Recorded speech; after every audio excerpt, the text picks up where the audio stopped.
Fala galera, beleza pessoal? Eu sou o Vini e hoje eu vou mostrar pra vocês como mudar o toque do alarme despertador aqui no teu celular Samsung Galaxy A33, beleza? Sem mais delongas, vamos lá com o vídeo. Primeiro passo, vamos procurar o relógio aqui, onde a gente entra para ativar o alarme, né? Tem várias opções aqui embaixo, você vai clicando aqui pro lado esquerdo até aparecer a opção de alarme. Aqui você vai clicar no alarme que você quer mudar o toque, porque cada alarme você pode colocar um toque diferente. Você vai clicar aqui em som do alarme. Aqui, se a gente clicar em toque, vai ter vários toques que já vem no celular, beleza?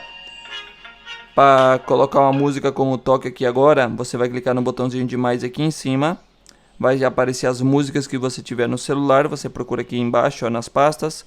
Seleciona a música que você quer.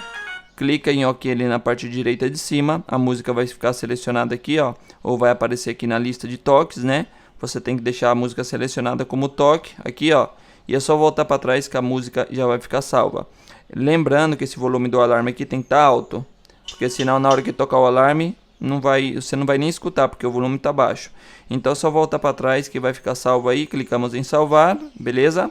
E prontinho, já foi salvo aí, eu vou desativar meu alarme, mas o toque já foi alterado, beleza pessoal? Então bom, família, esse foi o vídeo, se eu te ajudei, não esqueça do like, se for possível, se inscreva no canal para mais vídeos. Um abraço a todos, tchau, tchau e até o próximo vídeo.